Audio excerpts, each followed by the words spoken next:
خب بعد از قرنها یه آپدیت کتابی بریم دیگه. خب من در حال حاضر دارم موازی خوانی میکنم.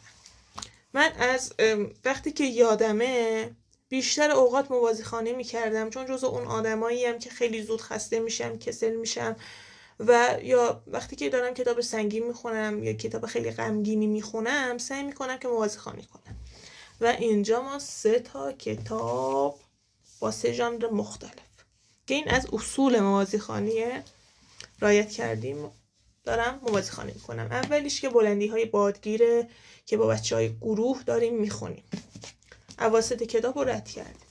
دومیش سمفونی مردگانه و سومیش هم ناتوانه که 5 جلده و خیلی آروم آروم میخونم. دوست ندارم کتاب رو تون تون بخونم و لذتشو از دست بده برام، جز آدمای کم کند خانم.